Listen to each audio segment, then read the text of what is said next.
nga ba i-grow ang subscribers sa YouTube? So, Happy New Year once again, mga kabayan. And today, naisipan ko lang na gumawa ng content about YouTube for beginners. Ito na mga kabayan. So, ang tanong, paano nga ba i-grow ang subscribers sa YouTube? Malamang marami sa mga kabayan natin na Pilipino ang nagtataka or still napapaisip sa ngayon kung paano nga ba i-grow ang channel sa YouTube. Isa din po akong baguhan sa YouTube. Actually, na-create ko yung YouTube channel ko nung way back 2012 pa, pero nag-umpisa lang akong mag-content talaga nung 2025. So, ilang buwan pa lang tayo simula nung nag-content talaga ako at nag-umpisa akong mag-live mga November na or October. So, yun lang po. Ibig sabihin, hindi po talaga tayo bihasa or sobrang big time sa YouTube. Actually, yung account ko hindi pa na-monetize, but getting there. So, ito po yung paano i-grow. Paano paramihin. Malamang kung clinic mo itong video na ito, yun din ang tanong mo sa sarili mo na gusto mong masagot. At bilang isang YouTuber, gusto kitang tulungan kabayan kung nag-uumpisa ka pa lang mag-YouTube content, paano nga ba padamihin ang iyong subscribers? Narito na ang mga kasagutan. Una, kabayan, yung pangalan mo sa channel mo.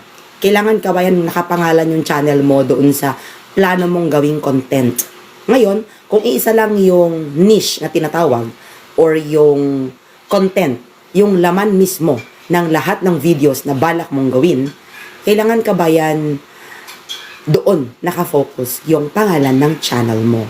So, ako kabayan, ang pangalan ng channel ko ay Teacher Tini Talks. Una, teacher, kasi guro ako by profession.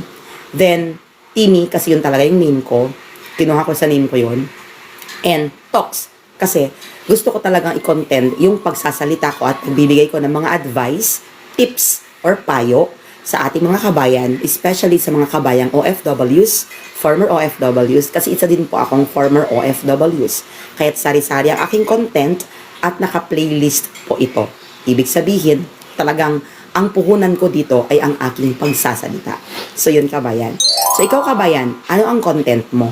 Huwag mo kabayan gagamitin yung pangalan mo bilang pangalan ng channel mo unless sikat ka na. Eh kung nandito ka, kasi ibig sabihin baguhan na YouTuber ka. So, kung baguhan na YouTuber ka, mag-iisip ka muna kabayan ng pangalan ng channel na una madaling ma-memorize, madaling matandaan ng mga tao, at isa-search ng mga tao. Take note, kabayan, na si YouTube algorithm ay based sa search engine. So, ibig sabihin, ano kaya mga posibleng gustong channel or gustong content na hinahanap ng mga tao? Depende dun sa content na gusto mong gawin at depende dun sa content na kinahiligan mo. Yun ang pangalawa, kabayan, na ang content mo advice ay kailangan yung gusto mo, hindi yung gusto ng iba na pinapagawa sa'yo. Kasi kabayan, hindi ka magtatagal, mababurn out ka, hindi mo passion. Sa akin kasi, I can talk about so many topics around under the sun, kasi nga teacher ako. So, marami akong pwedeng ichika sa inyo. Diba, kabayan? So, mayroon akong content na playlist about SPIM sa Pinasikawang Moms, or isang programa ng gobyerno na tumutulong sa mga guro na nasa abroad o yung mga nakauwi na. Meron din akong playlist ng financial literacy awareness kasi nag-seminar po ako at nag-training sa financial literacy awareness. At isa po akong resource person. Nag-talk po ako sa mga, especially sa real estate. And pangatlo, syempre, real estate investing 101. Kasi isa po akong real estate sales agent. So, salesperson. So, marami po tayong pwedeng pag-usapan. Tapos, nagtuturo po tayo, nag-training po tayo sa matatag curriculum, nasa DepEd po tayo. So, meron din po akong playlist ng mga matatag curriculum, grade 7 and 8 lessons. So, yun kabayan. Tapos, yun na, prayers. Kasi po, isa po akong values education teacher. And, eto na. Number 3, paano i-grow at padamihin ang subscribers? Kabayan, pagalawin mo ang shorts. Ang shorts, kabayan, ay katumbas ng reels sa Facebook. At napakadali na mag-create or gumawa ng mga videos na less than 1 minute or 1 minute, maximum 2 minutes. Less than that. Mas maganda kabayan. Kasi yung span of time na nanonood ang mga tao sa shorts, talagang binabrowse-browse lang nila yun kabayan. So, ibig sabihin, Mas maganda pag nakikreate tayo ng shorts kasi sa shorts pa lang madaling makahook, makabitag, makakuha ng mga subscribers. And again, depending on ano na naman ang shorts mo. Kasi pag sinabi mo na less than 1 minute, anong gagawin mo doon? Less than 2 minutes, mabilisan lang na dapat yung first 5 seconds na hook mo yung attention ng viewer para mag-subscribe sila because pare-pareho at consistent yung uploads mo when it comes to shorts. Yun ay number 4 na tip, kabayan. Kung gusto mo dumami ang subscribers mo sa YouTube, kailangan consistent ka sa pag-a-upload ng shorts.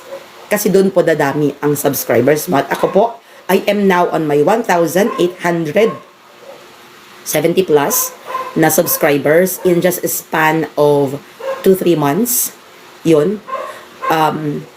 Nahit ko ang 1,000 ko nung nag-start ako mag-shorts na wala pa siyang 1 month, kabayan. And that's the reality. So, ibig pong sabihin, posible po siya. Si YouTube po ay hindi gumagawa-gawa lamang ng kanyang patakaran. Inaral po na yan. Alam niya kung anong kalakaran. At alam niya yung possible na ma-achieve natin upang tayo ay mag-monetize. So, kung gusto mong mag-monetize ang channel mo, kabayan, magparami ka ng subscribers. Kasi ang eligibility or qualifications ni YouTube ay you must have 1,000 subscribers and kung gusto mo naman ng puro shorts, kailangan meron kang 4,000 watch hours sa long videos. Take note. Long videos, I will discuss that in my next content. And, or 4,000 watch hours or 10 million views kada click ng shorts mo. So, nakakatulong siya, yes. Either way. O pwedeng long videos or shorts. So, yun muna, kabayan, ang gusto kong sabihin. Magparami ng shorts. Sa susunod na aking topic, kikwentuhan ko naman kayo or sasagutin ko naman yung mga tanong na ano ang magagandang ideas para sa shorts. At kung pwede yung i-pattern, yung ginawa ko, kabayan, kasi sa akin proven and tested, nangyari na po. So, I'm just completing my watch hours para po tayo ay mag-monetize. So, happy vlogging, mga kabayan. Again, this is your teacher, Timmy Saiging. Happiness is a choice. Always choose to be happy. Happy New Year, kabayan. Bye-bye.